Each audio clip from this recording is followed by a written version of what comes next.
شروع اللہ کے نام سے جو بڑا مہربان نہایت رحم والا ہے۔ حضرت عبداللہ بن عمرو بن عاص رضی اللہ تعالیٰ عنہ روایت کرتے ہیں کہ رسول اللہ صلی اللہ علیہ وآلہ وسلم نے ارشاد فرمایا، جو شخص اپنے مسلمان بھائی کو پیٹ بھر کر کھانا کھلاتا ہے اور پانی پلاتا ہے، اللہ تعالیٰ اسے جہنم سے 7 خندقیں دور فرما دیتے ہیں۔ 2 خندقوں کا درمیانی فاصلہ 500 سال کی مسافت ہے۔ حضرت جابر بن عبداللہ رضی اللہ تعالیٰ عنہ سے روایت ہے کہ رسول اللہ صلی اللہ علیہ وآلہ وسلم نے ارشاد فرمایا، بھوکے مسلمان کو کھانا کھلانا مغفرت کو واجب کرنے والے اعمال میں سے ہے۔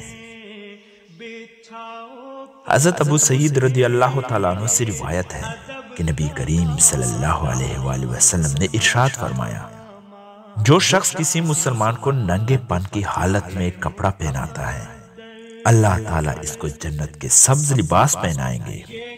جو شخص کسی مسلمان کو بھوک کی حالت میں کھانا کھلاتا ہے، اللہ تعالیٰ اس کو جنت کے پھلوں میں سے کھلائیں گے۔ جو شخص کسی مسلمان کو پیاس کی حالت میں پانی پلاتا ہے، اللہ تعالیٰ اس کو ایسی خالص شراب پلائیں گے جس پر مہر لگی ہوگی۔ حضرت عبداللہ بن عمرو رضی اللہ تعالیٰ عنہ سے روایت ہے کہ ایک شخص نے نبی کریم صلی اللہ علیہ وآلہ وسلم سے دریافت کیا، اسلام میں سب سے بہتر عمل کون سا ہے؟ ارشاد فرمایا، کھانا کھلانا اور ہر ایک کو سلام کرنا، خواہ اس سے تمہاری جان پہچان ہو یا نہ ہو۔ حضرت عبداللہ بن عمرو رضی اللہ تعالیٰ عنہ روایت کرتے ہیں کہ رسول اللہ صلی اللہ علیہ وآلہ وسلم نے ارشاد فرمایا، رحمان کی عبادت کرتے رہو، کھانا کھلاتے رہو اور سلام پھیلاتے رہو، ان اعمال کی وجہ سے جنت میں سلامتی کے ساتھ داخل ہو جاؤ گے۔ حضرت جابر رضی اللہ تعالیٰ عنہ سے روایت ہے کہ رسول اللہ صلی اللہ علیہ وآلہ وسلم نے ارشاد فرمایا، حج مبرور کا بدلہ جنت کے سوا کچھ نہیں۔ صحابہ کرام رضی اللہ تعالیٰ عنہ نے عرض کیا، اللہ کے نبی، حج مبرور کیا ہے؟ ارشاد فرمایا، جس حج میں کھانا کھلایا جائے اور سلام پھیلایا جائے۔ حضرت ہانی رضی اللہ تعالیٰ عنہ سے روایت ہے کہ جب وہ رسول اللہ صلی اللہ علیہ وآلہ وسلم کی خدمت میں حاضر ہوئے تو عرض کیا، یا رسول اللہ، کون سا عمل جنت کو واجب کرنے والا ہے؟ رسول اللہ صلی اللہ علیہ وآلہ وسلم نے ارشاد فرمایا، تم اچھی طرح بات کرنا اور کھانا کھلانے کو لازمی پکڑ لو۔ حضرت معرور رحمۃ اللہ علیہ فرماتے ہیں کہ میری حضرت ابو ذر رضی اللہ تعالیٰ عنہ سے مقام ربضہ میں ملاقات ہوئی۔ وہ اور ان کا غلام ایک ہی قسم کا لباس پہنے ہوئے تھے۔ میں نے ان سے اس بارے میں پوچھا کہ کیا بات ہے، آپ کے اور غلام کے کپڑوں میں کوئی فرق نہیں ہے؟ اس پر انہوں نے یہ واقعہ بیان کیا کہ ایک مرتبہ میں نے اپنے ایک غلام کو برا بھلا کہا اور اسی سلسلے میں اس کو ماں کی غیرت دلائی۔ یہ خبر رسول اللہ صلی اللہ علیہ وآلہ وسلم کو پہنچی تو آپ صلی اللہ علیہ وآلہ وسلم نے ارشاد فرمایا، ابو ذر، کیا تم نے اس کو ماں کی غیرت دلائی ہے؟ تم میں ابھی جاہلیت کا اثر باقی ہے، تمہارے ماتحت لوگ تمہارے بھائی ہیں، اللہ تعالیٰ نے ان کو تمہارا ماتحت بنایا ہے، لہٰذا جس کا ماتحت اس کا بھائی ہو، اس کو وہی کھلائے جو خود کھائے اور وہی پہنے جو خود پہنے۔ ماتحتوں سے وہ کام نہ لو جو ان پر بوجھ بن جائے، اور اگر کوئی ایسا کام لو تو ان کا ہاتھ بٹھاؤ۔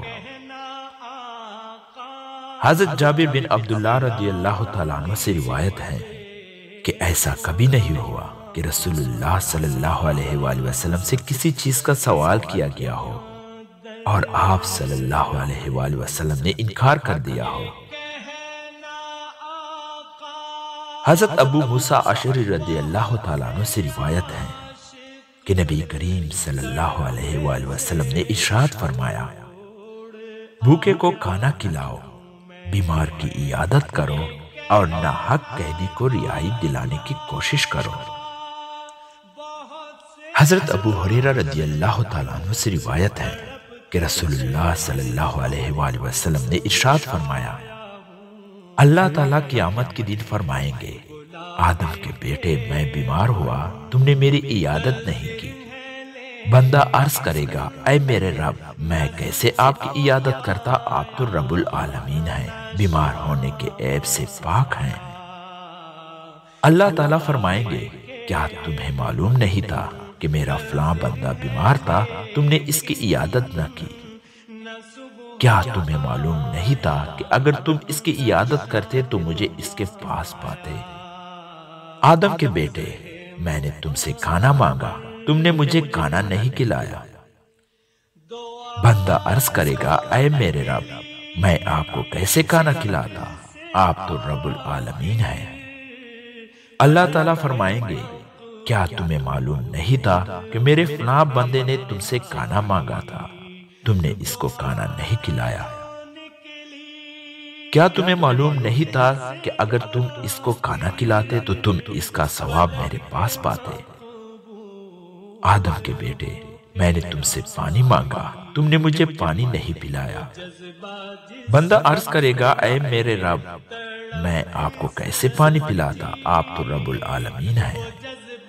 اللہ تعالیٰ فرمائیں گے، میرے فلاں بندے نے تم سے پانی مانگا تھا، تم نے اس کو نہیں پلایا، اگر تم اس کو پانی پلاتے تو تم اس کا ثواب میرے پاس پاتے۔ حضرت ابو ہریرہ رضی اللہ تعالیٰ عنہ روایت کرتے ہیں کہ رسول اللہ صلی اللہ علیہ وآلہ وسلم نے ارشاد فرمایا، جب تم میں سے کسی کا خادم اس کے لیے کھانا تیار کرے، پھر وہ اس کے پاس لے کر آئے، جبکہ اس نے اس کے پکانے میں گرمی اور دھوپ کی تکلیف اٹھائی ہے، تو مالک کو چاہیے کہ اس خادم کو بھی کھانے میں اپنے ساتھ بٹھائے اور وہ بھی کھائے۔ اگر وہ کھانا توڑا ہو جو دونوں کے لیے کافی نہ ہو سکے تو مالک کو چاہیے کہ کھانے میں سے ایک دو لقمے ہی اس خادم کو دے دے۔